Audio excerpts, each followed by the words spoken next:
세상을 바꾸는 정치수다 팟캐스트 정치 알아야 바꾼다 95회 방송 시작하겠습니다. 100회가 얼마 안 남았네요. 자, 먼저 저와 함께 정알바 만들어가는 분들을 소개하겠습니다. 자, 북유럽 여행을 무사히 마치고 돌아오신 정청래 의원 나오셨습니다. 여러분 안녕하십니까. 노르웨이, 스웨덴, 핀란드, 덴마크 순방을 마치고 방금 돌아온 정청래. 소위 말하는 북유럽 선진국, 복지 선진국만 쭉 다녀오셨군요. 네, 그렇습니다. 예. 순방. 문화 선진국, 교육 선진국. 소감 참 좋았어요. 끝. 네. 같이 가신 분들은 어떻게? 이번에 46명이 같이 움직였어요. 예. 52인승 버스가 있더라고요. 오, 많이 가면 힘든데. 그렇게 큰 버스가 있어요. 그리고 이제 정청래, 김보엽과 함께 떠나는 북유럽 수다 여행. 이게 이제 공식 제목이었어요. 한겨레 교육. 한겨레 교육문화센터. 거기서 하는 여행업도 있더라고요. 했는데 52인승 버스 안에 화장실이 있어서 좋더라고. 그렇군요. 그 우리 KTX처럼 네. 조그만 중간 문 열면 아, 그 옆에 있는 네네. 데였구나. 예. 그래서 오줌 걱정 안 하고 잘 다녔습니다. 그 여행에서 기억나는 게 오줌밖에 없어요. 담배는 어떻게 했어요? 거기는 비교적 자유롭게 아. 길거리에 재터리가 많았어요. 네. 아직도 그건 괜찮더라고요. 어떻게 갔다 오신 분들 반응은 어떻던가요? 함께 갔다 오신 분들. 대만족. 네. 그러면은 뭐 이게 정례적으로 할 수도 있겠네요. 그래서 이 여행사 사장님이 1월 달에 지금 두 군데 돼 가지고 지금 하고 있는데 제가 이상하게 다 가봤는데 이탈리아를 안 가봤어요. 그래서 이탈리아, 프랑스를 엮어 가지고 8박 10일 갈까? 아니면 뉴질랜드, 호주와 함께 북극 탐험이 있대요. 아니 남극 탐험, 남극. 국정이. 그래서 그 코스로 갈까? 오, 근데 정청래 이동형 이렇게 하면 되겠다. 이번에 좀 대박이 나가지고 40명 만땅으로 차고 제발 나도 좀 끼워달라. 그래서 대기 순번을 탄 게 20명이래요. 그런데 이제 원래 계약은 제가 아무것도 안 하고 그냥 네. 따라만 다니는 거. 아, 진짜요? 네, 그리고 이제 같이 다녀만 줘라. 이거였는데 스웨덴 국회의원을 만났어요. 또 스웨덴 의회도 방문하고 우리 그 방문객들이. 그러다 보니까 스웨덴 국회하고 한국 국회하고 또 다른 나라 국회 이런 걸 비교하는 것이 좀 필요하겠더라고요. 그래서 정치 여행이 됐어요? 예.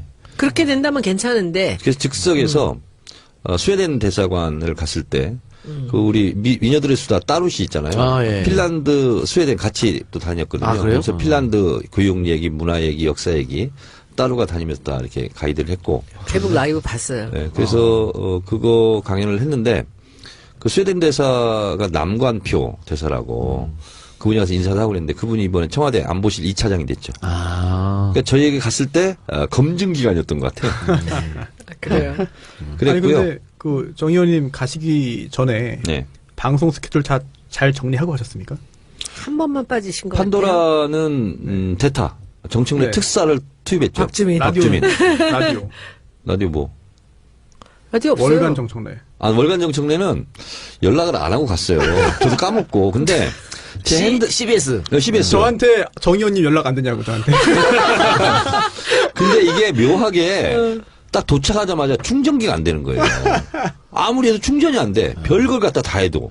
우리 집에서 가져갔거든요. 왜 그랬을까요? 근데 이상해요. 아직도 원인 규명이 안 됐어요.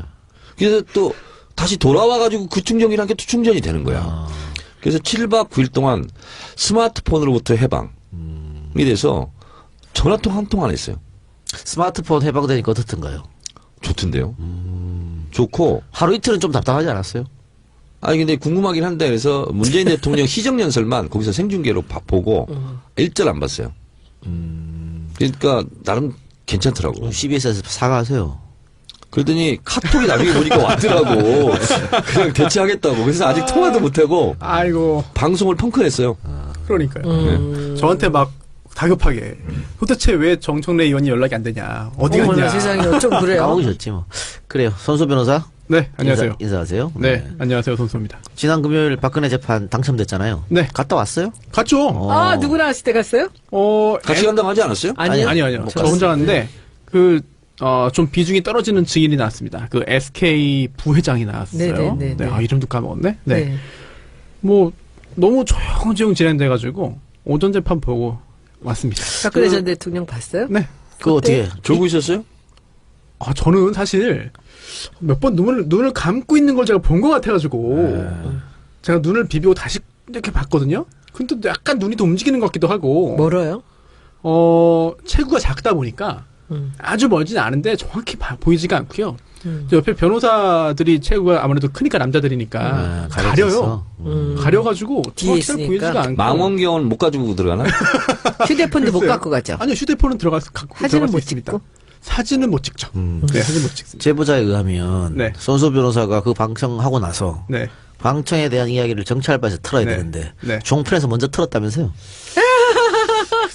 털었다기보다 갔다 왔다고 틀었다고 종편이 아니고 네. SBS 겁니다. 예, SBS에서 그날이었어요, 그날. 지난주 금요일에. 정봉주. 아니요, 그게 아니고 TV.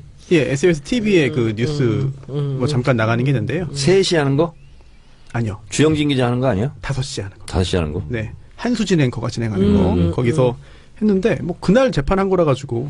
옛날 한수진 앵커 집이 제가 했던 학원하고 담벼락 사이에 하나 있어요. 그리고 할머니한테 많이 혼났어요, 우리. 왜요? 시끄럽다고? 잠을 자야 되는데 애들이 시끄럽고 불 켜놓고 있으니까 잠이 안 온다고. 그게 무슨 상관이 있어 지금?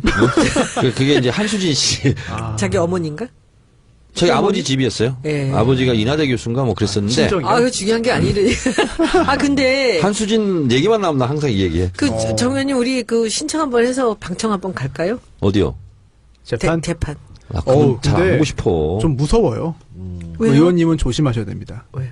저도 갔더니 어버이연합들 와 있어요? 일단 95%가 박근혜 전 대통령 지지자고요. 네.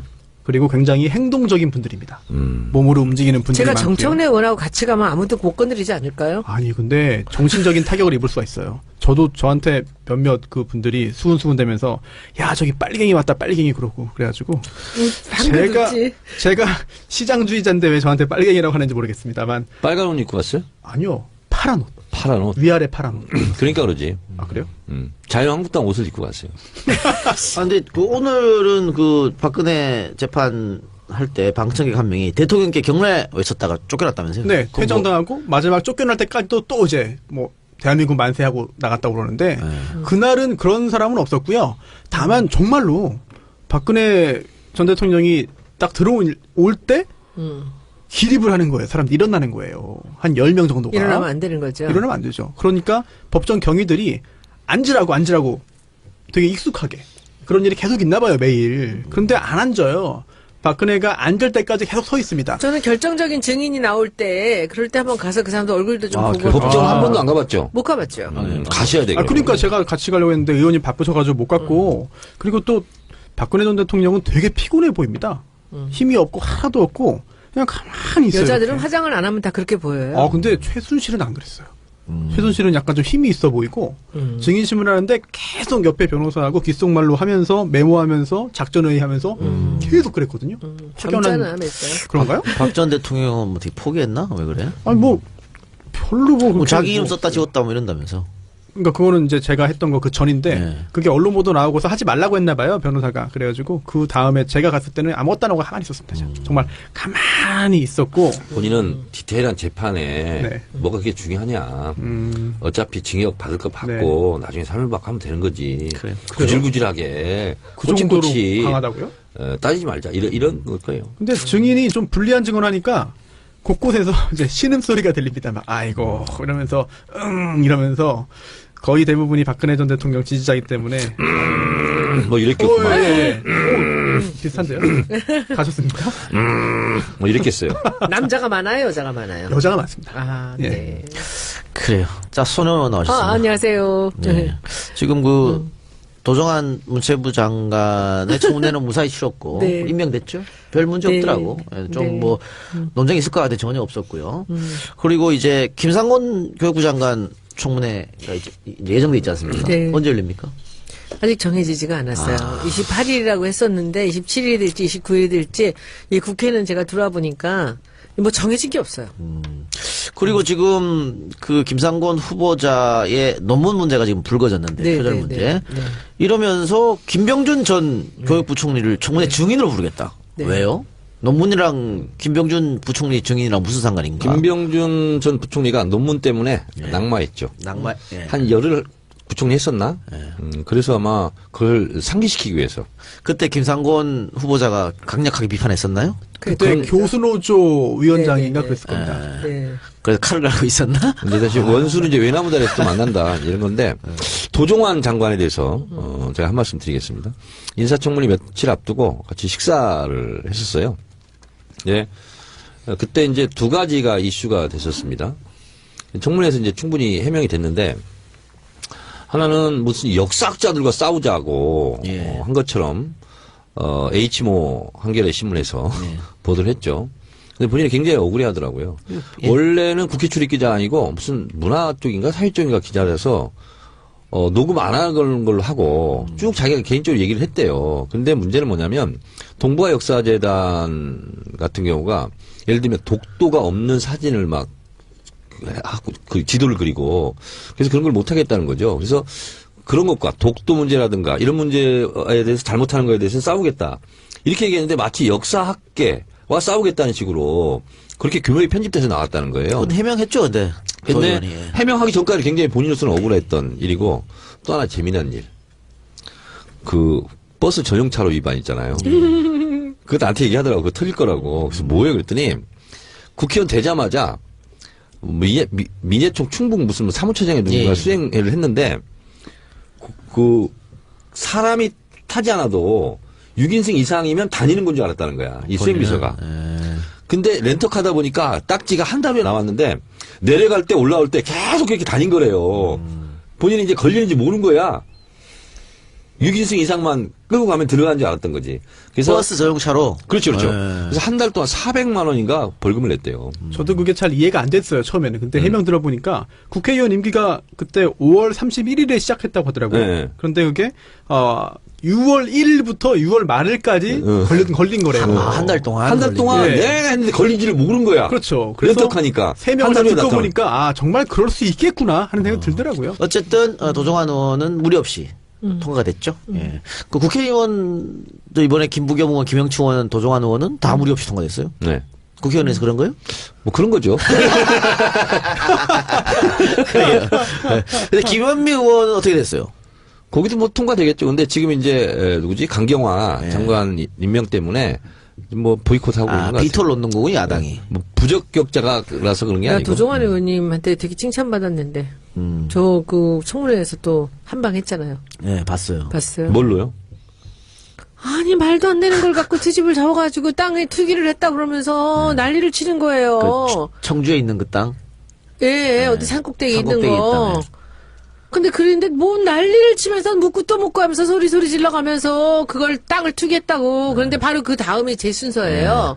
그래서 제가 다른 거 질의할 게 있었어. 근데 제가 제 순서가 딱 됐을 때, 제가 뭐 급관심이 생겨서 하나 여쭤봅니다.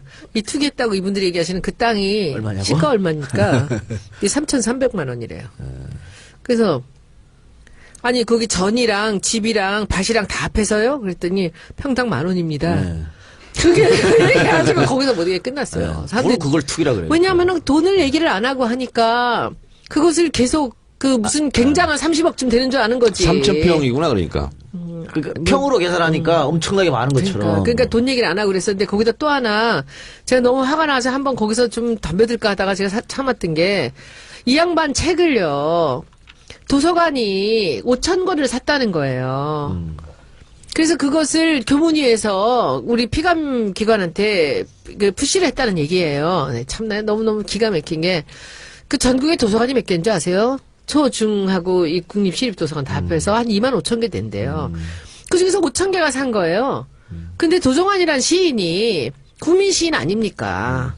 그러면 1년에 한 번도 아니고 몇 년에 한 권씩 시집이 나올 때마다 도서관은 당연히 도종환의 시집은 사는 거죠. 시집은 또 얼마나 쌉니까? 사야죠. 그걸 샀다고 피감기관에다가 압력을 넣어갖고 그 책을 사겠다는 거 지들 같은 줄 아는 정말 말이 안 거지. 된다. 진짜 그래서 난 너무 국회의원이 되기 전에 더 많이 팔렸을 거 아니야. 그리고 이제 되고 나서도 참 너무 어이가 없어 하는데 제가 옆에서 볼 때 그때 어떤 한 사람이 그런 식으로 계속 얘기를 하니까 그 옆에 있는 또 국회의원이 하는 말이 오리발 좀 내밀지 말라. 그래서 그냥 또 한바탕 또 닥치세요 한번 할까 하다가 난 내가 진짜 이제 아무것도 모르는 사람들. 진짜 무식한 거죠. 아, 저 제 책도 웬만한 도서관에 가면 다 비치돼 있어요. 그러니까. 그럼 나는 뭐 내가 압력 넣어서 비치돼 있나? 그러니까. 제 책도 많이 가 있어요. 많이 가 도서관에. 있어요, 그러니까. 그 기본적으로 도서관들은 1년에 얼마씩 책을 사야 돼요. 사죠. 근데 시집이 그렇게 많지가 않잖아요. 특히나 도종환 시인이 국민 시인이 책을 냈을 때는 너무 당연히 사는 거예요. 사고 또 이 도서관을 이용하시는 분들이 신청할 때 있거든요. 아. 신청을 또 하면 그것도 신청은 다 사잖아요. 그 사더라고요. EJ 팬들이 신청한 거 아니야? 맞아요. 많이 신청했어요.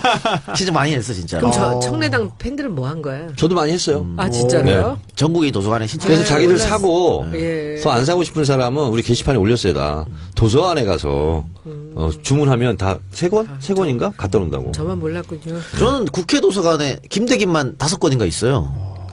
그만큼 인기가 있다는 거지. 그렇지. 그 책은 정말 정말 재밌습니다. 김대김이라고 그러는구나 그거. 정말 재밌습니다. 5권 있는데 늘 대출돼 있어. 그 좀 사서 보지 국회의원들이 그거 빌려보는 모양이네. 그래요. 자, 그러면 광고 듣고 와서 이야기 계속하겠습니다. 자, 지난주 그 문재인 대통령이 강경화 장관을 임명하면서 예상했다시피 야당이 강력하게 반발하고 있는데 뭐 국회 상임위까지 보이콧하고 이러면서 뭐 조국 민정수석을 걸고 넘어지고 있어요. 이것은 강경화 장관을 임명을 강행 안 해도 아마 그랬을 것 제 같아요. 잘못입니다. 왜? 제가 북유럽 떠나면서 조국을 부탁합니다. 그래서 조국 사진을 올렸거든요. 그랬더니 아무 문제가 없었는데 그 일이 있고 나서 조국이 문제가 돼가지고 조국을 또 부탁하게 되는 실제 상황이 벌어졌어요. 결국은 흔들기 하겠다는 것 같은데 지금 야3당이 국회 운영위를 개최를 했어요. 그러면서 민정수석 나오라고. 이게 어디서 많이 보던 장면인데 예전 우리가 야당 할 때도 이거 민정수석 나오라 그러지 않았었나요? 그 우병우 수석 전에 김경환 수석인가요? 그때 나오라고 했죠. 정윤회 김영한, 김영한. 김영환 예, 수석. 김경한은 법무부 장관. 아, 그렇죠. 그래서 그때 이제 그분이 안 나오겠다. 그러면서 사직서를 썼어요. 그래 뭐 항명인이 어쨌든 이렇게 그렇죠. 있었죠. 근데 나중에 알고 보니까 본인은 관여한 바가 없고 가봤자 할 말이 없는데 그래서 그 민정수석이 보통 관례상 국회에 안 나왔어요. 왜냐면 그리고 우병우 때도 나오라 그랬어요. 근데 네, 역시 우병우도 안 거절했죠. 나왔죠. 그렇습니다. 제 기억으로는 우리나라 헌정사상 민정수석이 국회 운영위에 나온 게 한 번 있었습니다. 문재인 대통령. 제 기억에는 한 번 그때 나왔던 것 같아요. 아, 문재인 수석 그때 나왔었나요? 그런데 저는 정청래 의원님한테 한번 여쭤보고 싶어요. 제가 2015년 7월 달에 들어왔잖아요. 그때 최고위원 하실 때잖아요. 그때 징계 중이었어요. 좀 이따가 이제 다시 나오셨죠. 풀려서. 네. 그런데 그때 이제 제가 보면서 그 우리 당에서도 그러고 뭐 다른 당에서도 문재인 그만두고 나가라고 옆에 앉은 사람들이 계속 그랬잖아요. 네. 그리고 나는 너무 놀라운 게 자기 수족 같은 사람들을 비서로도 못 썼어요. 예. 양정철 비서 못 썼잖아요. 네. 아니 대표가 비서를 쓰는데 이러고 저러고 왜들 그렇게 말이 많아요? 당대표가. 근데 지금 당대표들 그 뒤에 된 사람들은 비서를 마음대로 쓰잖아요. 특보도 마음대로 쓰고. 근데 문재인 대표 있을 때만 그 난리를 쳤어요. 예. 사람 하나 제대로 못 쓰고 사무총장 쓰는 애도 날리고 누구 하나 쓸 때마다 그 난리를 안팎으로 난리를 쳤거든요. 근데 지금 이것들이 또 시작을 하는 것 같아. 내가 보기에는. 이 문재인이라는 사람을 흔드는 게 이력이 난 것 같아. 이거를 제가 원천 차단을 좀 했으면 좋겠는데, 그래서 오늘 페이스북에다가 제가 옛날에 민정수석이 뭐 하는지 우리가 알기는 했느냐. 왜 이렇게들 그 청와대에 누구를 쓰든지 청문회 할 거 하라는 얘기예요. 걸리면 관두면 되는 거 아니야. 예, 예. 채택 안 하면. 근데 그게 관련이 없는 사람들. 그렇잖아요. 저기서 누구를 쓰든지, 그리고 뭐 수석이 어째라, 무슨 뭐 인사수석이 어쩌다 어쩌다. 아니 청와대 인사에 왜 자기가 간섭을 해? 법적으로 관여할 수 있는 거 하고 잘못하면 그때 가서 하면 되는 거 아니에요? 하기도 전에 난리를 치는 건 뭐냐고. 나 그때 생각이 나. 흔드는데 문재인이라는 사람을 마음대로 흔들어도 좋다는 것.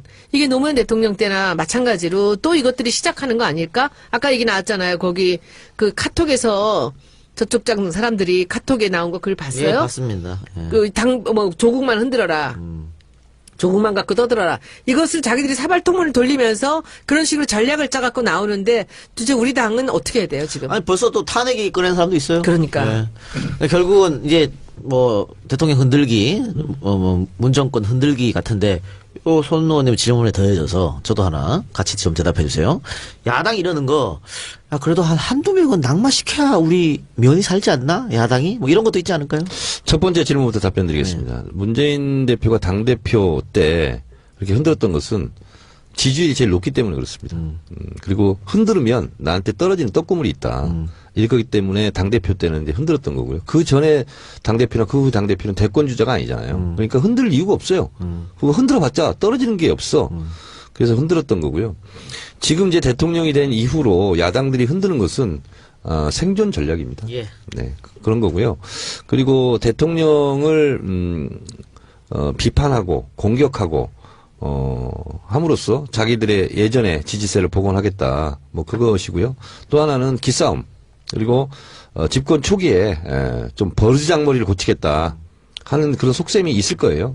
그래서 누가 뭐 부적격이다 아니다를 떠나서 적어도 한두 명은 우리가 낙마시키겠다. 정해놓고 관역을 정해놓고 쏘는 거죠.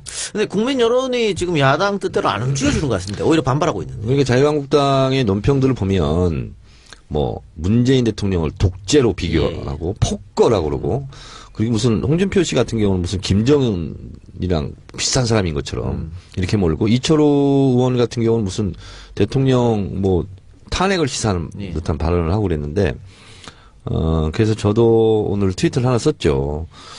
김무성 의원도 노무현 대통령 초기에 난 이렇게 얘기했어요. 노무현이를 대통령으로 인정할 수 없다.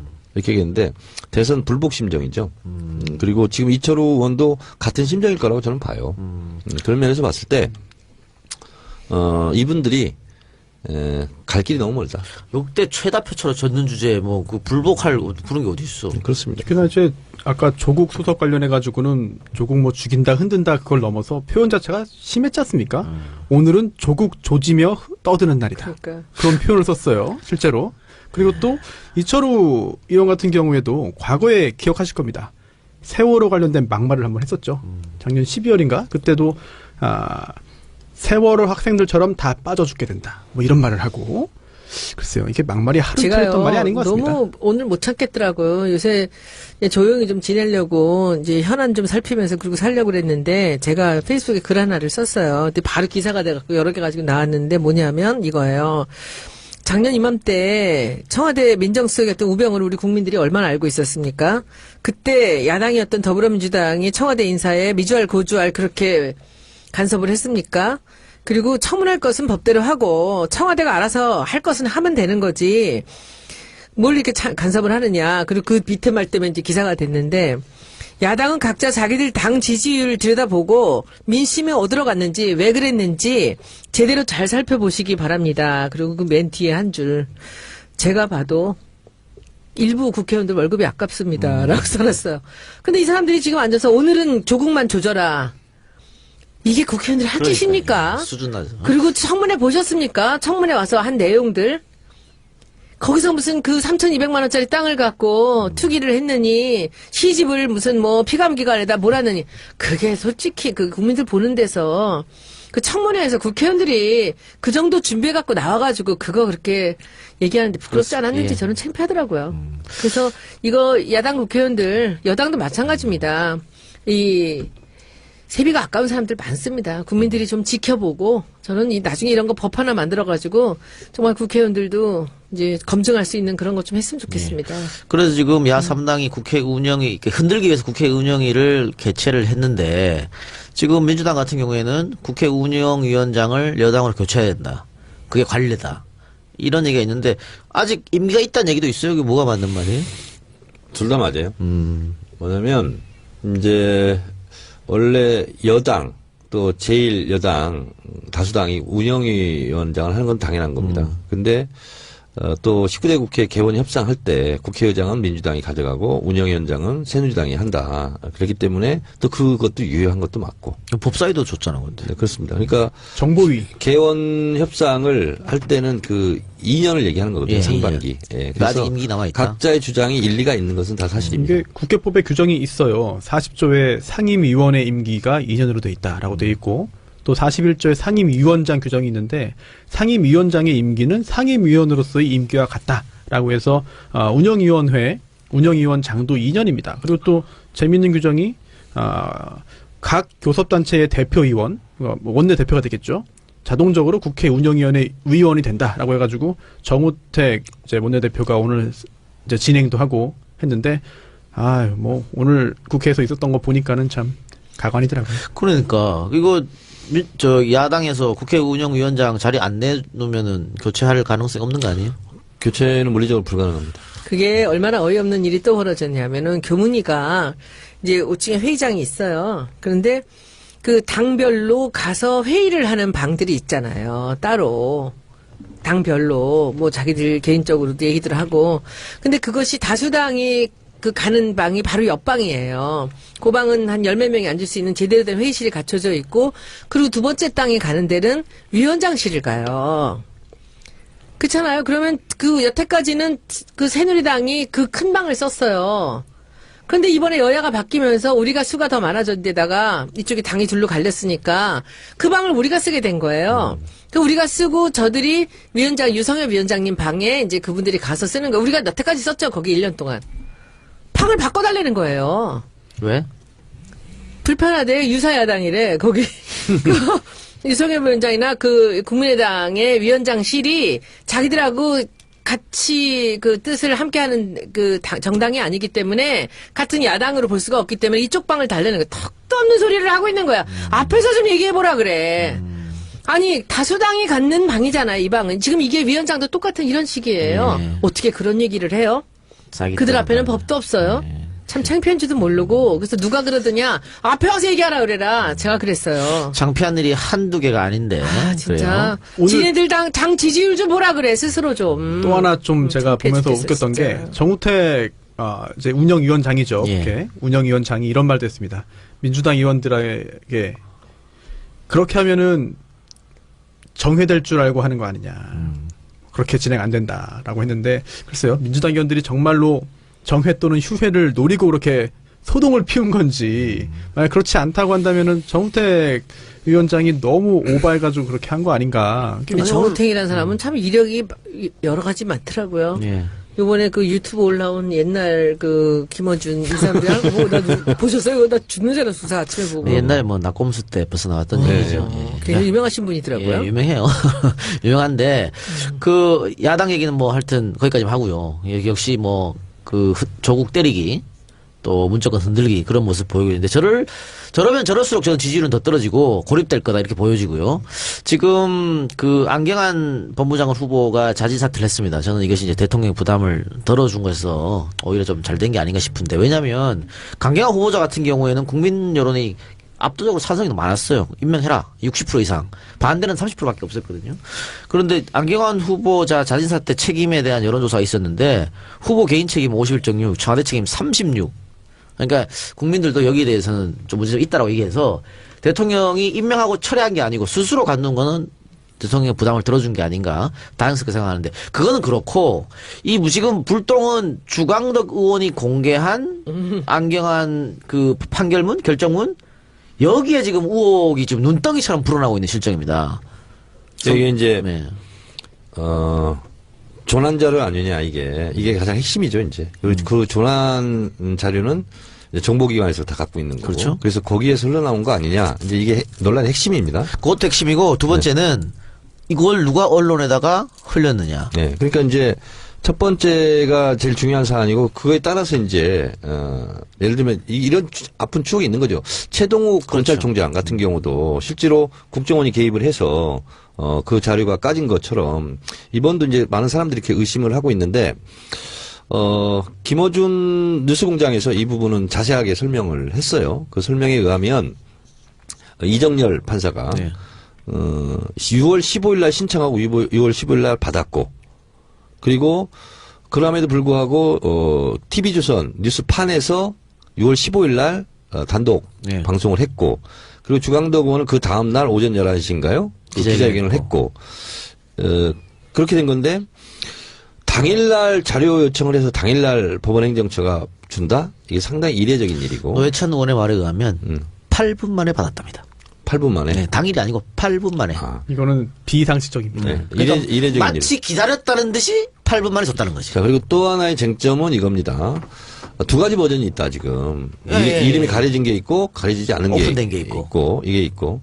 또 하나는, 가정법원법상, 가사소송법. 가사소송법상 이것이 누구인지를 알게 하면은 이게 처벌받는다면서요.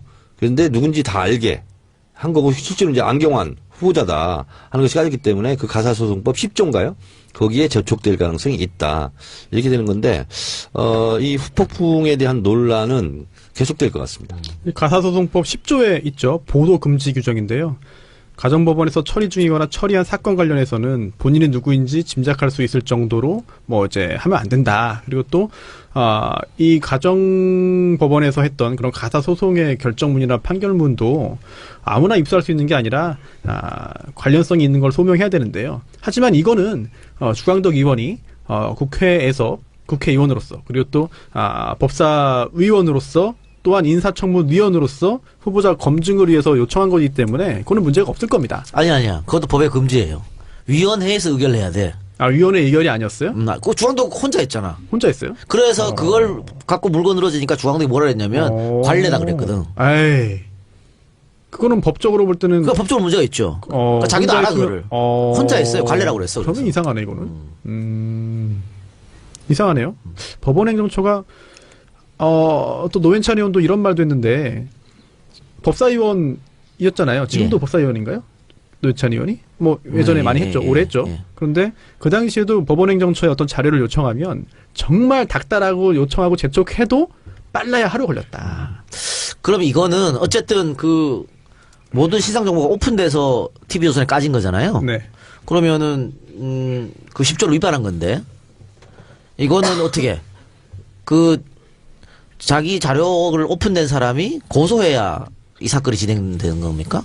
그렇죠. 일단 민사적으로 문제가 될 것 같은데, 근데 이게 그 공개된 이름이 공개된 그분이 과연 문제를 삼겠느냐? 그러면은 계속 또 이게 화제가 되는데. 그럼 안경환 교수가 고소할 수는 있죠.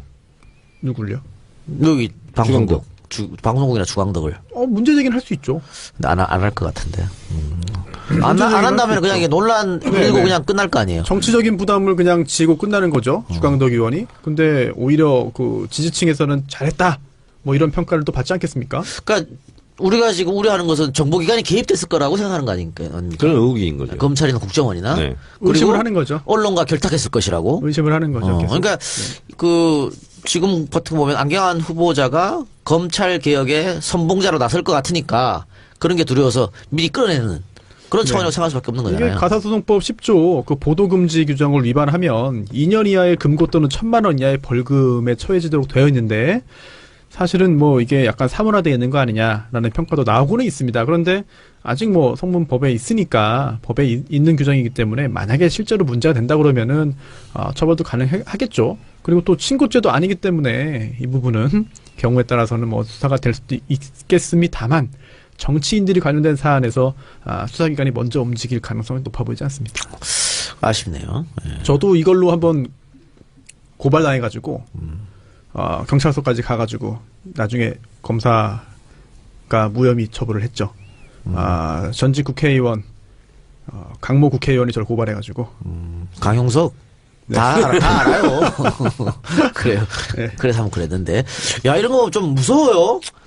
그 있잖아 손수 변호사 네. 무혐의 처분 이런 거 받지 마세요. 네. 구속되세요. 구속. 아우 무슨 구속? 노무현 대통령도 구속된 적 한 번 있잖아요. 저는 구속 그래야 커. 싫어요. 예? 그래야 큰다고. 뭘 저는 구속 싫어요 진짜. 안돼. 생각만 해도 항문 검사. 안돼.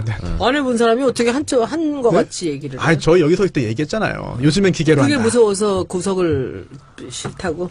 그것도 무섭습니다. 손혜원 의원은 이제 좀 연로하시기 때문에 이제 저 나이 때는 들어가면 안 돼. 근데 손수 변호사는 앞날이 창창하잖아요. 그런 거 한번 경험해보는 뭐 것도 저보다 괜찮아요. 나이 많은 분들 들어가 계신데요, 뭐. 아니 그거는 이명박 정권이나 네. 박근혜 정권 때 들어가면 후원장이지만 맞아. 요즘 들어가면 그거 안 되니까. 돼요. 큰일 나. 아니구나. 안 돼. 이제 스크래치야. 세상이 바뀌었어. 세상이 그럼, 바뀌었어. 인생의 진짜. 스크래치 절대 들어가면 안 그럼요. 됩니다. 예. 자 그리고 김희수 헌재 소장은 그러니까 다른 사람은 지금 국회 청문회에서 만약에 뭐 채택을 안 해줘도 대통령 임명하면 되는 거 아니에요. 네. 근데 김희수 헌재 소장은 그게 아니잖아요. 본인 표결이 필요하죠. 필요하죠. 네. 근데 계속 딜레이 되고 있어요. 이건 왜 딜레이 자꾸 되고 있는 겁니까? 야당이 협조를 안 해서 그런 건가요? 일단 국민의당이 지금 반대하고 있으니까요. 근데 국민의당이 정치적 부담감이 있을 거 아닙니까? 김희수 헌재 소장 같으면 또 호남 출신이고 그런데. 이거죠. 이제 국민의당 같은 경우는 거기도 이제 좀 약간 자중질환 비슷하게 뭐 의견이 모아지지 않고 있는데 우리 국민의당에게 좀 엎드려줘 이거지. 예의를 갖춰줘. 우리 좀 잘해줘. 뭐 이런 거죠 지금 사실은. 그러니까 국민의당 내부에서도 찬반이 엇갈리는 것 같아요. 김일성 전 그렇습니다. 소장에 네. 대해서는. 예. 그리고 김일성 전 소장은 뭐 야당이 안 해주면 굳이 뭐 할 필요도 없다면서 이게. 지금 현재 네. 헌재 소장 대행을 하고 있고 대행이니까. 예. 권한대행 체제로 가고 임기가 있죠. 뭐 그렇게 많이 남지도 않았고 네. 뭐 그래서 그냥 가도 무방하다. 그리고 헌법재판소는 헌법재판소장이 뭐 대단한 게 없어요. 그리고 반드시 헌법재판소장이 권한대행이 아닌 임명이 되어 있어야만 되는 것도 아니고 또 하나가 이렇습니다. 헌법재판소장은 헌법재판관 중에 이제 임명하도록 되어 있는데요. 아예 헌법재판관으로 임명하면서 헌법재판소장으로 동시에 새로이 임명하는 경우에는 이제 인원수가 안 채워지니까 문제가 되겠지만 지금은 김희수 후보자 같은 경우는 이미 헌법재판관이잖아요. 그런데 인사청문회 한번 거쳤어. 네, 그리고 헌법재판소장으로 동시에 겸직을 이렇게 하게 만드는 거죠. 쉽게 말씀드리면. 그렇기 때문에 헌법재판관 명수에는 지장이 없어요. 그래서 운영에도 큰 지장이 없다. 예. 그렇다면은 오히려 여기에서 야당들이 발목을 잡고 이것도 통과 안 시켜주면은 그로 인해서 실질적으로 받는 타격은 굉장히 적으면서 오히려 야당의 발목 잡기를 크게 부각시킬 그렇죠. 수 있는 상황 아닌가 싶습니다. 야당이 더 부담되는 거고 네. 또 김일수 헌재소장을 헌법재판관이죠. 김일수 헌법재판관을 박지원 의원이 추천했다면서요. 그거에 이상돈 의원하고의 또 그런 게 기억하십니까? 저 보고 깜짝 놀랐습니다. 깜짝 누가 놀랐어요. 추천했어요? 하고 이상돈 의원이 했더니 박지원 의원이요.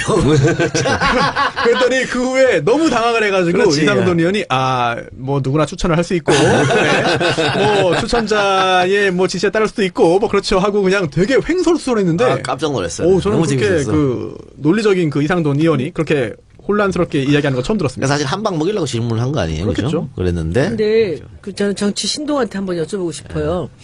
요즘에 박지원 의원님의 행보를 어떻게 분석하세요? 박지원이가 오락가락하는 거지 뭐. 지금 사실 국민의당은 자신들의 존재감을 드러내야 되는데 저런 식으로 드러내면요 설 자리가 자꾸 없어져요. 어떤 식으로? 지금 저렇게 지금 호남에서 문재인 대통령 지지율이 99% 나오고 있지 않습니까? 민주당 지지율이 75% 나오고 있어요. 근데 자신들 존재감 낸다고 저렇게 더 반대하면 반대할수록 쪼그라들 수밖에 없거든. 그러니까 그 안에서 지금 박지원 의원의 행보를 보면은 지금 같은 경우 잘할 땐 잘한다고 박수를 쳐주는 게 맞지 않느냐라는 이런 얘기를 인터뷰에서 하시잖아요. 근데 사실은 그렇게 되면은 국민의당 지지율은 많이 오를 거거든요. 이게 계란으로 바위치기인데 나는 국민의당이 이런 행보를 보이는 게 너무 이해가 안 되고 박지원 전 대표가요.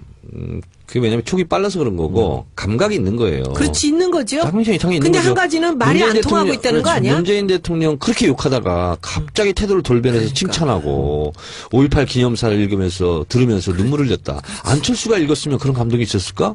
막 이런 얘기까지 해요 지금. 그만큼 노예한 정치인이 그런데 노예하죠. 국민의당 안에서 그런 자기가 갖고 있는 그런 노예한 판단을 지금 입력시키지 못하고 있다는 거 못 아닙니까? 따라오는 거죠. 왜냐하면 박지원 반대 세력이 지금 또 주류를 형성했으니까. 주지가 된 거예요, 그러면? 아니, 박지원 지금 뭐- 의원이 밀려난 거예요? 그렇죠. 김동철. 그 다음에 누구요? 부회장 하는 그분. 누구 있지? 박주선? 박주선. 박지원하고 별로 안 친하죠. 안 친해도 이거는 감각적으로 진짜 말이 안 되는 얘기거든요. 정치권들은 국회의원들은 특히 있잖아요. 아무리 옳은 일이라도 제가 옳은 길을 가면 난 딴 길 갈래. 또 이런 게 있거든요. 그래요? 박지원 의원이 지금 만일 공천권을 쥐고 있다면 안 그렇겠죠. 그렇죠. 일사불란하게 다 움직이겠죠. 근데 지금은 전혀 그럴 일이 없지. 그러니까 자기 편하게 그냥 이렇게 그런 혼자서 소수의 의견들을 이렇게 내면서 혼자서 또 아니 본인도 편하진 않을 거예요 지금. 그럴까요? 저게 어떻게 편합니까? 그러니까 이제 박지원 의원 같은 경우는 지금 이제 연세도 있으시고 다음에 또 하겠냐. 뭐 이런 것도 국민의당 내부에서 있을 수 있죠. 다음에 또 할까요? 할 수 있죠. 목포에서는 또 한다고 그러시지 않을까? 그러니까 당장 지방선거가 1년밖에 안 남았잖아요. 거기서도 뭐 공천에서 관여하고 싶고 할 텐데 이런 식으로 나가면 호남에서 전멸이지. 제가 그래서 박지원 전 대표한테 제가 전화했어요. 요즘에 또? 네? 최근에? 아니 이낙연 국무총리 그 통과된 날 고맙다고 앞으로 잘 지내자고 이렇게 전화했죠. 제가. 그랬더니 뜨거워 안 하세요? 아니 막 당황하면서 막 끊으라고 막 그래가지고 왜 끊어요 그러면서 계속 내 말을 했죠. 끊으래요? 예. 끊어 막 하더라고 당황해가지고. 그러니까 국민의당이 이러지도 못하고 저러지도 못하는 그런 상황인 근데 것 같은데. 이 작가 얘기했듯이 호남 지지율이 워낙 높기 때문에 문재인 대통령과 더불어민주당 그렇기 때문에 호남에 내려가면 호남 사람들이 가만두겠어요. 그럼요. 다 당신들 지금 말씀하시죠. 뭐 하고 있는 짓거리냐고. 그렇게 혼나고 이제 올라오는 거예요. 근데 그러고 싶다가도 본인이 또 여의도의 자존심이라는 게 있거든. 배지의 자존심. 그것 때문에 지금 그러는 거예요. 그런데 제가 국회의원 해보니까 1년 해보니까 지역에 내려가거나 그러면요, 자기 지지자들한테 둘러싸이면 그런 얘기 못 들어요. 아니 행사장에 가면 그런 얘기 많이 듣죠. 그런 얘기 할까? 아, 당연하죠. 아유, 주민들은 잘 안 그러던데 앞에서는 좋은 말만 하지. 안 그래요. 해요. 예. 호남의 정서상 지금 있잖아요. 워낙 지지율이 높고 지금 정반대로 지금 뻘짓하고 있기 때문에 국민의당은 당연히 뭐라고 닦아 세우죠. 근데 그러면 저렇게 행동할 수 있을까? 그게 아까 얘기했던 여의도 정치하고 또 다른 점이 있기 때문에 그럴 수 있는 거죠. 자, 그럼 이렇게 되면 당분간 국회 파행은 좀 이어질 것 같아요. 그러면서 이제 글쎄, 큰일 났어요. 예, 대통령이 요청한 여러 가지 것들도 지방 행사 같은 거 다 잡아놨는데 이거 뭐 다 어그러지네 국회 자, 생활이. 여당은 앞으로 어떻게 되겠습니까? 좀 슬슬 달래가면서 해야 될까요? 아니면 그런 거 없어? 마이웨이 해야 될까요? 이제 문재인 대통령의 이제 캐릭터를 좀 살펴볼 필요가 있는데요. 쉽게 고개를 숙이고 사과도 하고 양보도 하고 합니다. 근데 본인이 이건 아니라는 것은 끝까지 보여요. 가요. 그 양면성이 있어요. 맞아요. 그래서 외유 내강형이거든요. 네. 그러니까 이거는 내가 사과할 거 있으면 사과하고 네. 뭐 얼마든지 할 수 있어요. 근데 따지지 않고 재지 이건 않아. 원칙에서 어긋난다. 네. 이거는 정치적으로 타협하면 안 된다. 그런 거는 끝까지 마이웨이 고거든요. 진짜 무서운 분인 것 같아요. 무서워요. 그 역대 대통령이 지지율이 반짝 올라갈 때가 언제냐면 미국 대통령 만나고 나서입니다. 한미 정상회담 하면 항상 올라가거든요. 지지율이 늘 올라가는데 6월 30일 날 6월 말일 날 또 예정돼 있잖아요. 네. 갔다 오면 강경화도 마찬가지고 문 대통령도 마찬가지고 지지율이 올라갈 겁니다. 그랬을 때 야당은 더 반대를 못해요. 국민 지지율 자꾸 올라가기 때문에 그때 야당이 어떻게 나올지 한번 또 지지율에 지켜보는 관심 없는 것 같아요 저는. 지금 이 야당 자유한국당 사람들이. 같은 경우 바른정당과 좀 다른데 스탠스가 자유한국당 같은 경우는 욕먹어도 좋다요 지금. 그러니까 그리고 아무 상관없다는 것 같아. 어버이 연합 이런 데에서만 지지를 잃지 않으면 된다. 지금 그 생각인 것 같아요. 근데 자유한국당도 물론 밖으로 보여준 스탠스는 그런 건데 내부에서는 부글부글 끓는 의원들 굉장히 많이 있습니다. 그러겠죠. 네. 어. 왜냐하면 이렇게 가면 내년 지방선거에 TK하고 그러니까 대구 경북에서만 얻고 다른데 전멸이거든. 이런 식으로 가면 그렇죠. 알고 있어요 본인들도. 변수는 없을까요? 1년 동안? 이런 식으로 가면 없다고 봐요. 앞으로 대통령의 지지율이 계속 올라갈 거예요. 지금 같은 때 저는 우리 당 의원들이 지역구 기반을 확실하게 잡아놨으면 좋겠어요. 그 지선에서 그냥 완전히 말살을 그렇죠. 시켰으면 그렇게 해야 좋겠어요. 됩니다. 예. 이게 이렇게 이 사람들이 이렇게 나올 때는 이 지역에 치중을 해야 돼요. 그렇게 해줘야 되는데 지선에서 정말 지금까지 전무후무한 그런 기록적인 일을 우리가 한번 해봤으면 또 좋겠어요. 지지층의 이완과 반대파의 또 결집 이런 걸 아니면 또 묘한 또 견제 심리 이런 것도 우려 안 해도 될까요? 근데 야권이 지지멸렬할 수밖에 없고 자기들이 아마 회복하는 데는 상당한 시간이 필요할 텐데요. 딱 하나입니다. 이 사람을 중심으로 뭉쳐야 되겠다 하는 그 사람이 안 보이는 거예요 지금. 그러니까 야권의 대항마가 지금 없어요. 근데 홍준표죠. 생길 것 같지도 않아요. 네. 그리고 홍준표는 우리 더불어민주당이나 이런 데서 안 건드려도 돼요. 국민의당에서 다 알아서 요리할 겁니다. 국민의당이요? 네. 어제 이혜원 의원하고 판도라 같이 다른 출연해서 정당? 해봤는데, 예. 그러니까 우리가 자유한국당 싫어하는 것보다 더 싫어합니다. 홍준표 땡큐지 뭐. 그래요. 오늘도 오늘도 항상 걸어가지고. 오늘도 그런 말 했어요. 바른정당은 뭐 당연히 무너질 것이다, 흡수될 것이다 하면서 자유한국당에서 뭐 정당으로 보지 않는다. 자유한국당에서 떨어져 나간 기생정당이다. 그러니까 오늘 또 그런 말도 했어요. 홍준표 씨가 당대표가 됐으면 좋겠어요. 될 것 같고, 그럼 뭐 영원불변 야당하는 거죠. 그리고 지방선거가 중요한 게 지방선거에 완벽한 승리를 거두어야 다음에 있는 총선에서도 연결됩니다. 그러니까 지방선거를 좀 열심히 좀 했으면 좋겠어. 저는 우리 당의 지역구에서 다들. 이게 뭐 다 지자체장 다 선거 중립 지키고 당연한 줄 알지만요. 뺏기면 그건 어떻게 될지 모르는 거예요. 지방의원도 중요하잖아요. 그러니까 이게 선거가 이렇게 지방선거 쭉 하잖아요. 지방선거, 구의원 선거, 뭐 도의원 선거, 시의원 선거 하잖아요. 대부분 사람들이 선거를 어떻게 하냐면 1번 찍으면 주룩 1번 찍고 2번 찍으면 주룩 2번 찍지. 네. 1번 찍었다, 2번 찍었다, 3번 찍었다 이런 사람 거의 없어요. 그래서 서울시장이 제일 중요합니다. 오늘 또 보도 하나 나왔더라고요.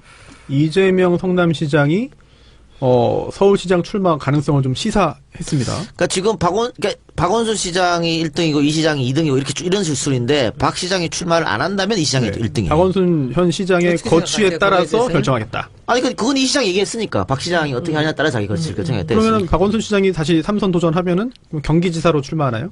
경기지사는 안 간다고 본인이 얘기했어요. 왜냐하면 경기도지사는 아직도 잘 통하고 있구나. 요건 절대 끊으면 안 돼. 잘하니. 늘 정했어. 경기도지사는 제가 떠보려고 한 건 아닙니다. 대통령 후보들의 무덤입니다. 경기도지사 출신이 한 번도 올라온 적이 없어요. 그렇네요. 기억해봐요. 아무도 없어요. 거기 원래 그 대권 주자였다가 손학규. 경기도지사로 가는 순간 죽어요. 손학규, 김문수, 남경필 다 그렇잖아. 근데 저는 시장 그 후보로 지금 아무도 생각지 않았던 사람이 나올 것 같고 그 사람이 될 것 같아요. 서울에? 그건 뭐 경선도 할 수도 있겠고. 그리고 지금 누가 경선을 해? 아니 경선 할 수도 있죠. 그리고 지금 인천 같은 경우에는 저기 민주당이 아니잖아요. 유정복 시장이죠. 예, 자유당이잖아. 그러니까 인천에 또 누가 출마하느냐. 우리. 그렇죠. 그것도 관심거릴 수 있죠. 박남춘 의원이 생각하고 있지 않을까? 생각은 하겠죠. 예. 근데 하여튼 저는 이번 시장은 항상 대통령이 되는 지름길 아닙니까? 그렇죠. 예. 그러니까 시장에 많은 사람들이 꿈을 갖고 있는데 지금까지 한 번도 거론이 되지 않았던 사람이 촥 나와서 될 것 같아요. 그러니까 시장이 왜 돋보이냐면 시장이 내가 이런 서울시장이요. 어떤 시장이든 어. 내가 이런 성남시장도 마찬가지잖아. 네. 이런 행정을 보이겠다 하면 딱딱딱 하면 그게 눈에 탁탁탁 보여요 국민들이. 바로 가시적 효과가 있죠. 도지사는 안 보여. 아, 그래요? 도지사는 전체를 컨트롤하지 내가 하는 게 없어요. 내 몫이 별로 없어요. 그렇지. 그래서 그렇기 때문에 무덤이 되는 거야. 아니, 인천만 해도 지금 유정복 현 시장이 아주 대표적인 친박 아닙니까? 예. 정말 친박인데, 일은 잘하나? 네? 일은 잘해? 저는 직접 모르겠습니다만, 그 시정 만족도를 보면은 하위권입니다, 굉장히. 그런데, 인천은 뭐 안상수 때부터 늘 그랬지 뭐. 뭐, 그렇긴 하죠. 예. 근데 그때 그게 아직도 회복이 지금 안 되고 그러니까. 정리가 안 되는 거거든요. 이해가 안 돼. 근데 이번에 유정복 시장이 과연 다시 나올지. 그래서 저는 될지. 우리 국회의원들이 지금 정말 지역구 잘 다져야 될 때예요. 그럼요. 예, 그렇게 해서 우리가 지방선거를 그야말로 정말 기가 막히게 성공을 해놓으면은 이 정말 우리가 상상도 못하는 그런 행동을 하고 있는 이 야당들의 행태가 더 이상은 힘으로 우리한테 맞상대가 안 된다라고 생각하면서 반성하게 만들 수 있는 계기가 지방선거입니다. 열심히 하고 계십니까? 저는 저 이번에 대선 1등 했잖아요. 그리고 이번엔 또 좋은 게 대통령 열심히. 공약대로 된다면은 이번 투표할 때 개헌 찬반 투표 하거든요. 그러면 제일 먼저 개헌 찬성에 찍고 111. 밑으로 111 쭉 찍는 거지. 좋아. 개헌 국민투표까지 같이 결부해서 한다면 1번이 뭐 제가 봤을 때는 한 70% 정도 힘쓸 것 같아요. 왜냐하면 심리가 그렇게 돼 있어요. 개헌 찬성하면서 야당 찍기는 어렵거든요. 그래서 항상 개헌 논의를 하면 이게 블랙홀이 될 수밖에 없는 게 그냥 대통령 중심으로 그냥 갈 수밖에 없어요. 야, 근데 개헌안이 제대로 나올 수가 있을까요? 시간이 너무 그래서 야당이 제대로 생각을 한다면 아마 개헌에 대해서 이렇게 저렇게 온갖 명분을 붙여서 지선하고 같이 안 하려고 할 거예요. 그럴 가능성도 있어요. 오히려. 그렇게 대선에서 그럼요. 공약을 내세웠는데 우리는 안 할 수는 없는 거지.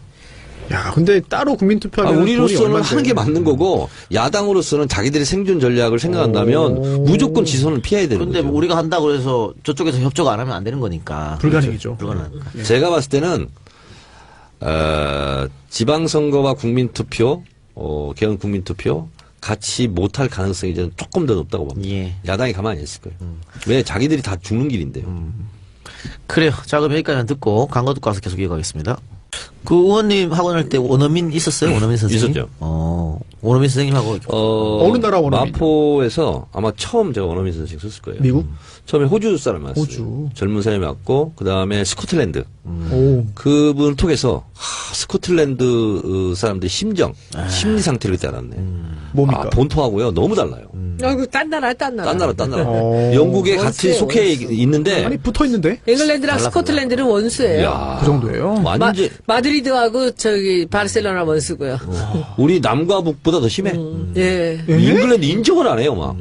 그래서 난 처음에 어쨌든 스코틀랜드니까 영국이잖아요. 그래서 뭐 영국 막 좋은 얘기 막 했더니 잉글랜드 좋은 얘기 했더니 막 너무 싫어해. 그 얘기하지 말라고 자기한테 열받는다고. 그러니까 스코틀랜드 역사는 제가 잘 모르지만 아마 병합했을 거예요. 잉글랜드에서. 스코틀랜드는 위스키를 이제 제조를 해서 먹고 스카치 살았죠. 눈이 갑자기 번쩍 뜨이는데. 그런데 잉글랜드랑 합병을 하고 나서 잉글랜드 사람들이 들어와가지고 세금을 매기기 시작한 거예요. 그러니까 이네들이 진짜 가양주 같이 자기들이 너무 술을 담아서 잘 팔고 살았는데 그러니까 이것들이 세리들이 오니까 그 위스키를 담아가지고 세리 다른 술통에다가 감춰놓는 거야. 이거는 위스키가 아니다. 막 이런 식으로. 거기서 또 딴술이 나오기도 하고. 원수예요. 항상 우리 걸 뺏어간다고 생각하고 늘 둘이 나눠줘야 된다는 생각을 하는데 마드리드랑 지금 바르셀로나가 또 원수인데 바르셀로나 올림픽 있었잖아요. 그럼 모든 비행기가 마드리드를 거쳐서 오는 사람들이 많은 거예요. 마드리드 공항에 올림픽 포스터 한 장도 안 붙여놨대. 싫은 거야. 아니 분리독립 뭐 지금 축구도 하는데요. 원수잖아, 둘이.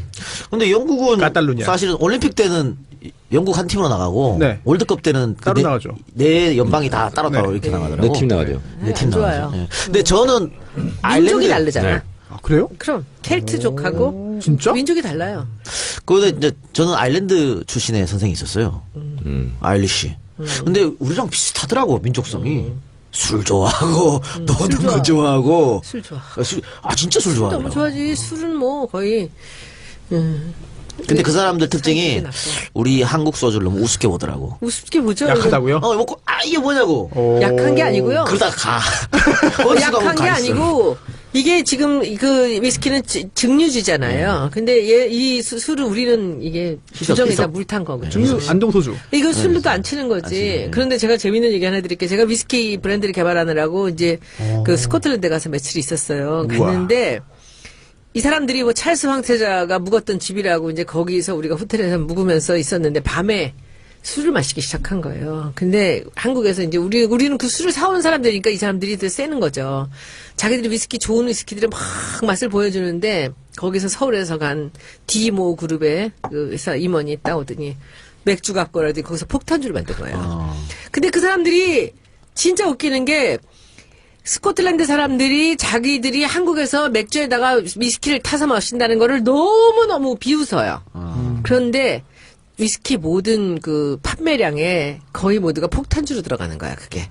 사람들은 그냥 안 마시고 늘 요새는 이제 소폭이 많아졌지만 그 폭탄주를 주니까 뭐라고 못하고 그걸 마신 거야. 근데 걔네들은 막 20대, 30대 초반에 이 등시 이런 사람들이었고 우리는 다 40대였거든. 새벽 1시까지 술을 마시고 다음날 아침에 8시에 출발을 하는데 딱 나갔는데 그 밤새 그 폭탄주 맞았던 우리나라 사람들은 얼굴 새카나 안 변하고 넥타이 메고 다 앉아서 기다리는데 그 젊은 애들이 11시까지 못 나와. 그뒤 나중에 나왔는데 얼굴이 백지장같이 돼갖고 나온 거야. 밤새 폭탄 우리한테 죽은 거지. 원래 그리고는 백시장 아니에요, 걔네들? 아니. 그리고선 가다가 우리 밴을 타고 다녔거든요. 가다가 중간에서 세워달라서 내려가서 다 토하고 아침까지 토하는 거야. 안 먹었던 걸 먹어서 그렇구나. 그게 이제 술을 우리 같이 늘 그렇게 폭탄주를 마셔본 사람들하고 아, 늘 드십니까? 아니 우리나라 사람들이 그렇지. 우리나라 사람들이. 근데 그들이 술에 약해요. 자기들은 그런 중국에 위스키를 가잖아요. 근데 칭따오가 실제로 있었던 일인데 중국 사람들은 가면 일단 술로 죽이려고 그래요. 실제로. 나 그래서 칭따오 갔기 때문에 칭따오 맥주 먹고 싶었는데 도수가 제일 높은 게 맥주 마이주. 몇 도인지 아세요? 60도. 72도짜리가 있습니다. 그거 그냥 알코올이네요. 그걸 알코올에. 따라가지고 라이터를 불 붙이면 붙습니다. 붙지. 속이 타는 거야. 어우, 절대로 3잔 이상 마시지 말라는 거야. 아우. 이 사람들이 한 잔씩 주는데 자기들은 3잔 먹고 안 먹어요. 그냥 더 먹자고. 그랬더니 막 두려워해. 제가 21잔 마셨어요. 에? 72도짜리. 그러니까 이 사람들이 한 5잔, 6잔 넘어가면서 하나씩 쓰러지기 시작하는 다 거예요. 쓰러지는 거지. 칭따오 의회 의장부터 와가지고 한 10대 명 앉아있었거든요. 한국 저 혼자. 사람들 독해요. 그래가지고 다 쓰러뜨렸어, 제가. 중국 정복이네요. 네, 중국 정부. 그리고 저는 21잔째 딱 마시고 갑시다. 그리고 호텔로 가서 자고 아침에 딱 일어나서 진짜 넥타이 딱 메고 했더니 이 사람들이 많이 못 나와. 그래서 중국 사람들 내가 이겼지. 한국 부럽습니다. 사람들 정말 독해요. 부럽습니다. 근데 그때만 해도 제가 40대 초반이었거든. 지금 안 돼요. 지금은 큰일 이제 나요. 안 돼. 지금은. 40대 초반인 이 작가님 가능합니까? 저 안 돼요. 저는 이미 오래전에 안 됐어요. 근데 72도 그거 한번 마셔봐요. 어우. 이게 있잖아요. 그 딱 마시는 순간 입에 딱 털어넣는 순간 이 내려가는데 어느 지점을 내려간지를 알아요. 어우, 저는 7도짜리도 잘 못 먹어요. 미국 가도요. 위에 그 도착하면 사람들이 알아. 이 위스키를 이렇게 한 잔으로 이렇게 시켜서 마시잖아요. 한국 사람 혼자 온 아저씨 하나가 시바스리가 한 병 탁 시켜놓고 먹으면 흑인들도 가까이 안 와. 한국 사람들 정말 무서워. 술 무지하게 마시는 거야. 근데 코리아 그러면 다이나믹이잖아요. 그리고 흥이 많고 저는 긍정적으로 생각했어요. 술에 대해서. 왜냐하면 스트레스 많이 쌓이는데 술 딱 먹고 술자리 다 해결하는 거야. 그리고 아침에 새로운 마음으로 또 가. 또 스트레스 쌓여 그날 또 술 먹어. 제가 세계 지금 다녀본 게 한 5, 60개국 정도 넘을 거예요. 근데 대한민국 사람이 술을 제일 많이 먹어요. 네, 맞아요. 술 소비량도 제일 많을 세요. 거야. 그런데 아침에 까딱없이 다 출근해. 아, 독해. 그래서 나는 이게 술이 많이 먹는 것은 문제, 뭐 오버하는 것은 좀 그렇지만 이 술로서 스트레스를 날리는다는 면에서는 또 긍정적인 효과도 아, 본인이나 있다. 그러시죠. 저도 그 일본에 갔을 때 일본인이 하는 술집에 이제 아르바이트를 하러 갔거든. 아, 그때도 양고기집이었다. 그런데 면접 보고 첫날 일하고 이제 점장이 이상 자기가 술 한잔 사주겠다고 그러면서 이제 위스키 한 잔 시켜주더라고요. 근데 한 600엔 이렇게 했어. 그때 또 500엔, 600엔 이렇게 했는데 그 사람들은 언더락으로 먹더라고요. 나는 한 잔 사주길래 그냥 톡 틀어넣었지. 깜짝 놀래. 그렇게 먹냐고. 한국 사람 다 이렇게 먹는다고. 그래 석 잔 사주더니 그만 마시라 그러더라고요. 손혜원 있잖아요. 이 작가랑 그 술 먹고 노래방 안 가봤죠? 안 가봤어요. 저 가봤거든요. 잘 놀아요. 아, 그리고 춤을 너무 웃기게 추면서 잘 춰요. 아니 노래를 잘 불러요 일단. 아, 진짜? 아니 노래 일본에서 불러봤어. 예. 일본에서 노래자랑 대회 나가가지고 상금을 탄 분이에요. 진짜요? 그래. 맞잖아. 팁인가? 아니 근데 이 작가랑 그 한번 갔었거든요. 근데 너무 재밌고 유쾌해. 아, 진짜? 술 한잔 취하면은 움직이는 게 다 춤이야. 한 번 갔어요? 한 번 닦았어요. 그다음부터 이 작가님은 정청래 의원님하고 안 간다고 그러던데? 저는 춤 안 췄어요. 아니, 마이크를 자꾸 안 놓으신다는데? 그러지는 않았어요. 아니 제가 뭐 어릴 때 많이 놀아봐서 그래요. 하여튼 뭐 그거는 그렇고 왜 술 얘기가 나왔지? 왜 나왔지? 짐 잉글리시 얘기하다가 스코틀랜드로 돌아가지고 지금 세계 일주하고 있는 중이야. 중국 72도짜리 술 우리가 얘기하다가. 정권 교체하고 나니까 수다맨이 부러워졌어.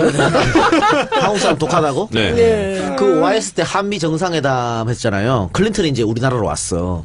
그런데 약속을 한 거야. 그러니까 저녁 만찬 같이 먹으면서 내일 아침에 조깅하자고. 와이스가. 그럼 클린턴이 오케이. 와이스가 6시에 찾아갔는데 못 일어나는 거야, 클린턴이. 보통 사람 같으면 그냥 자기 혼자 뛰고 말 텐데 YS 일어날 때까지 밖에서 기다려가지고 클린턴이 똥 씹은 이상 돼갖고 나왔는데 술 많이 먹어서 그런가? 술 많이 먹어서 그렇죠. 못 뛰는 거야. YS는 또 승부욕이 강하잖아요. 정말 전속력으로 달리고 클린턴 저기 이게 헤헤거리다 이러고 막 이랬다고. 어디서? 그 청와대에서 요거는 그 YS 경호원이 얘기해 주더라고요. 그래서 자기들도 근데 굉장히 YS가 난 그런 면이 참 너무 멋있어. 빨리 나오라 캐라! 뭐 자고 있다. 나오라 캐라!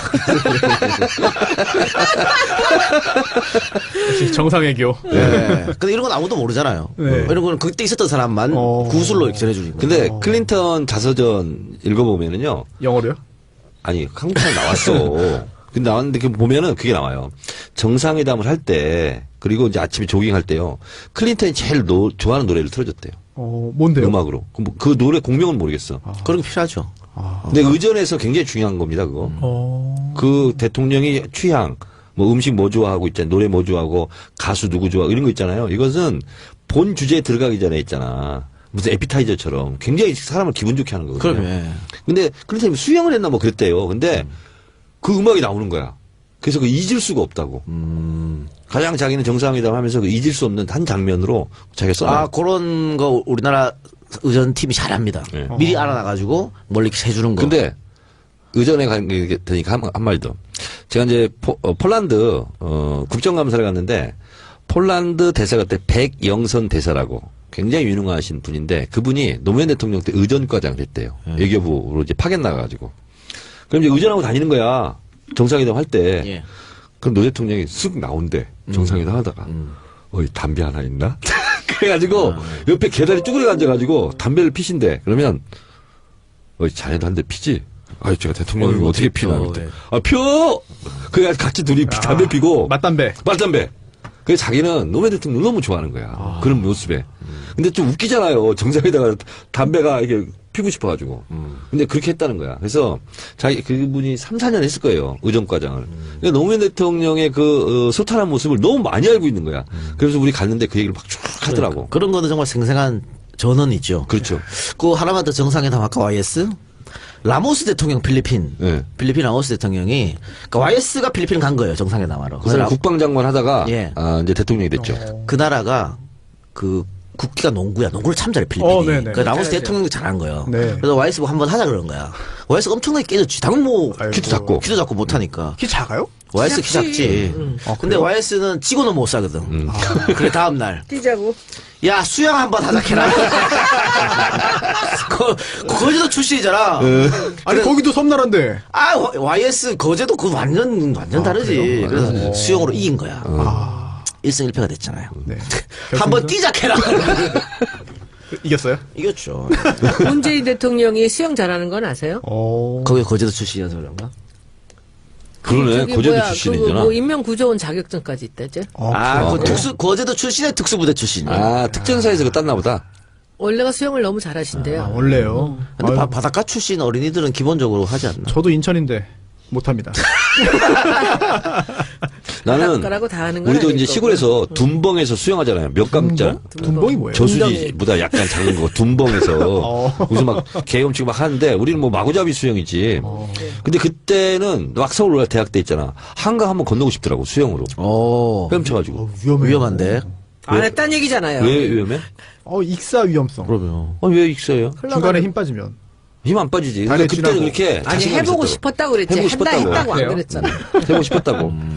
안 하신 한강이 거죠? 생각보다 굉장히 넓어요. 넓죠. 위험해요, 진짜. 그 의원님 고향에도 강이 있어요? 저수지 이런 거 말고 강. 아니 우리는 완전히 있잖아. 금강 최상류야. 아, 실개천이 흐르다가 좀 넓은 데 있잖아. 물이 고이잖아. 그러면 우리 어렸을 때 우리 키 높이 한 1m 정도 이렇게 쌓이면 거기 가서 헤엄치고 노는 거예요. 그러다가 이제 트럭 지나가면 팬티 다 내리고 막 뛰고 같이. 그리고 다시 업고 이렇게. 왜 내려요? 팬티를? 우리 그러고 놀았어요. 요즘에 하시면 안 됩니다. 초등학교 때 그 버스나 트럭이 하나 지나가 먼지 이제 신장로를 지나가는 거니까. 신장로. 그럼 우리들 있잖아 갑자기 그 둔벙에서 헤엄치다가 옷 있잖아 팬티하고 뭐 겉을 들고 막 뛰는 거야. 그 트럭 따라가는 거야. 너무 웃기잖아요. 그러니까 요즘 그런 어린이들한테는 그런 게 없어서 난 그래서 우리 애를 좀 시골에서 한번 키우고 싶은 생각도 있어 진짜. 그렇게 자연 벗삼아 뛰어다니게. 그리고 또 그런 것도 있었어요. 아 이런 거 얘기하면 안 되는데. 네, 그만해. 그 엄마들 있잖아 누나들 밤에 목욕할 데가 없잖아요. 그러면 어디 이렇게 둔벙 같은데 이런 데 가서 이제 몇 명씩 가서 이렇게 해요. 그럼 우리는 둔벙이 중요한 곳이군요. 그렇죠. 중요한데 거기서 이제 그 목욕도 하고 그래요. 그럼 우리 있잖아 옛날에 후라시라고 그러지 랜턴. 네네. 조그만 거 있잖아. 네네. 멀리서 바위 틈에 숨어가지고 비치는 거야 이렇게. 그럼 막 엄청 혼나요 우리 엄마한테. 내가 들키지는 않았어 한 번도. 그 나는 들킨 애들도 진짜 있어. 나는 그럼 재미난 우리 수다맨들 한번 해볼게요. 제 친구들이 여고동창들이 이제 굉장히 오랫동안 참 친하게 지내요. 근데 이제 아주 부자도 있고 뭐 그냥 평범하게 애들은 되게 사는데 아주 부자들이 별장들이 좀 있잖아. 재벌집 있죠, 딸들 있죠. 이렇게 해서. 근데 이제 누가 별장이 있나를 봤더니 옛날에 아버지가 별장이 있었다는 얘기가 들어갔대. 우리나라 뭐 한 3대 재벌 중에 하나의 딸인데. 근데 그때 갔어요. 그래서 니네 별장 있니? 그랬더니 있어 왜? 이러더라고. 여기 친구들하고 놀러 가자. 그때 언제든지 날만 잡아. 그래서 제가 1박 2일을 잡아가지고 그 별장을 갔어요. 청평이야. 근데 수영장이 끝내주는 수영장이 있고 앞에 배가 3대가 있고 뭐 난리야. 그래서 거기서 이제 가든 파티를 하고 풀사이드에서 너무 친구들하고 노는 거야. 그럼 밤에 다 거기서 자잖아. 그랬더니 야 나가서 수영하자 그러더라고 얘가. 별장 주인이. 그래서 왜 이 밤에 했더니 야 달 떴을 때 수영하면 너무 좋아. 그래. 딱 몇 살 갔어. 때? 아유 얼마 전이야. 몇 년 전에. 갔는데 물속으로 딱 들어갔더니 야 수영복 벗어서 던져 그러더라고.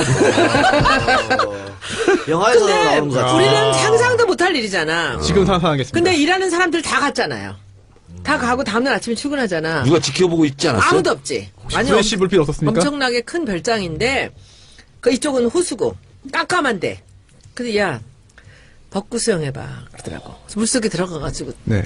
벗고 할머니들이 전부 벗고 근데 그때 나왔던 애들이 10몇 명인데 그때 추억을 잊을 수가 없어. 우리가 다시 어디 가서 그런 걸 해보겠어 이 나이에. 아니 뭐 이 작가가 앞으로 가서는 후라시 비죠. 할머니 괜찮으세요? 할머니들! 그래서 친구들 덕에 참 좋은 경험을 했었어요. 지금도 그 친구들이 그 얘기를 늘 해. 야, 그런 계획. 아니, 뭐, 정권도 교체됐는데 이런 얘기 좋지 뭐, 그래. 그러니까. 양념으로. 그래요. 자, 거기까지 하고, 하나만 더 하고, 우리 95회 마무리하겠습니다. 정청래 의원님이 유럽에 가 계셔서 알란가 모르겠습니다만, 서울대병원이 고 백남기 농민의 알랑가보다? 사인을 압니다. 압니까? 예. 네. 병사에서 외인사로 변경했어요. 그러면은 스스로 예전에 압력이 있었다는 걸 시인하는 거 아닙니까 이거? 참고로 백남기 선생을 병사로 사망 진단서를 끊었다 하는 것을 최초로 세상에 알린 사람이 누군지 아세요? 접니다. 와. 아, 진짜요? 네. 백선아 교수는 아직도 병사라는 입장인가 봐요. 근데 아니 물대포에 의해서 그렇게 됐으면 당연히 외인사죠. 말이 안 되죠. 말이 안 되는 거죠. 그래서 이 부분은 근데 검찰에서 지금 수사를 안 하고 있습니다. 해야 될 것 같은데. 그래서 이제 수사를 해. 이제 저는 재수사해야 된다고 한번 트위터 올린 적이 있었는데 재수사가 아니라 수사가 안 됐어 지금. 아, 근데 지금 감사 중이잖아요. 네. 이철성 경찰청장이 백남기 농민 사망에 대해서 공식적으로 사과하고 네. 또 이한열 열사 그 추모 거기도 참가하고 네. 이런 거 보니까 스탠스를 확 바꾼 것 같은데 재수사할 것 같은데요? 당연하죠. 본인이 임기 보장을 받으려면 바꿔야 되는 거죠. 근데 이철성 청장 네. 이분이 뭐 음주운전 이런 경력도 있었잖아요. 있었죠. 임명될 때. 그래서 그때 뭐 최순실이 한 거 아니냐 이런 의혹도 있는데 본인의 입장 지금 안 나가겠다. 지금 이제 임기를 채우겠다 이제 이런 입장 같습니다. 그래서 오히려 그런 것이 예. 문재인 대통령과 좀 뭐랄까 좀 코드를 맞추면서 일할 가능성도 없지 않아 있지 않을까 이런 생각을 합니다. 근데 임기가 있는데 뭐 좀 문재인 정부에서 나가 할 수는 없는 노릇이잖아요. 이철성 경찰청장 있잖아요. 개인적인 인연을 하나 얘기할까요? 네. 우리 수다맨이니까 지금. 예. 제가 2008년 8월 달에 정현주 KBS 사장 내쫓고 막 이랬거든요. 이명박 정부 때 점호를 한 것이 언론장악 시나리오 예. 했잖아요. 그래서 뭐 정현주 사장 갑자기 막 내쫓고 나중에 다 불법으로 발표해야 됐는데. 다른 기관장도 다 내쫓았죠. 그래서 그때 이제 광우병 촛불 시위 끝나고 그다음에 KBS에 매일 출근했어요. 투쟁하느라고. 근데 갑자기 잡아간 거야 나를. 근데 국회의원이 그때 떨어졌을 때야. 국회의원이 5월 29일까지 임기니까. 근데 옆에 있는 노회찬, 송영길은 안 잡아가고 나만 잡아가는 거예요, 경찰이. 국회의원 떨어졌다고. 그래서 23명이 잡혔어요. 그때 최상재 노조위원장하고 뭐 송유보 선생 돌아가신. 예. 23명이 탁 탔어. 타가지고 이제 버스를 가는데 드디어 내 신분을 안 거야. 그러더니 갑자기 차를 세우는 거예요. 근데 영등포 경찰서 정보과장이 올라와가지고 귓속말로 나만 내리라는 거야. 그래서 내가 지금 뭐 하는 짓이야! 막 이러면서 나만 내리라기 왜 말이 되냐고 막 큰 소리 막 떠들었어. 이 사람들 다 죄 없는 사람들인데 같이 내려야지. 나 혼자만 내리냐고. 그래서 셀프 연행이 됐어. 같이 동작경찰서. 가가지고 묵비권 행사했지. 그래서 아무도 지금 응답하지 말라고. 그랬더니 그 경찰서 그 진흥과 그 경찰관 수사관들이 정청래 의원님 성함이 어떻게 되시죠? 묵묵부답. 그래서 내가 체크무늬 남방 셔츠에 40대 성명 미상의 남자로 기록이 됐어요. 실제로. 그게 나는 잘못한 게 없다. 난 경고 방송 들은 바도 없고 그게 잡혀왔다. 그래서 어청수 청장은 사과해라. 그래서 경찰 창설 이래 최초로 경찰서장실 앞에서 1인 연좌 시위에 들어가요. 그랬더니 뭐 그때 뭐 전병헌 운동 오고 뭐 추미애 운동 오고 막 하니까 이제 나보고 나가라는 거야. 아무 절차 없이. 그래서 인류 최초로 석방 거부 투쟁을 합니다. 사과를 하기 전에는 나가지 않겠다. 그래서 석방 거부 투쟁을 해. 그래서 결국은 동작 경찰서장이 와서 경찰청장을 대신해서 사과드립니다. 저희가 잘못 잡아왔습니다. 그래서 나오죠 제가. 근데 그때 영등포 경찰서 서장이 지금 이철성 청장이야. 그리고 내가 이제 안행이 간사할 때 본인이 온 거 아니야. 의라모다에서 만났지.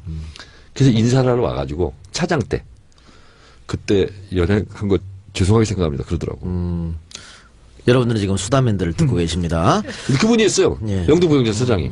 이 백남기 농민 관련해서 또 하나 잊어서는 안 되는 게 이게 실제로 그 유족들이 지쳐서 사망 신고를 이제 하려고 했대요. 그러면서 사망 진단서를 가지고 사망 신고하잖아요. 그때 이제 면사무소 직원. 네. 그래서 병사로 이제 그냥 사망 신고 하려고 했는데 이러면 안 된다. 좀 더 기다려라. 참아라라고 해서 그거를 오히려 돌려보내고. 네. 그래서 그때 사망 신고가 이제 수리가 안 되고. 무슨 해란 씨던데.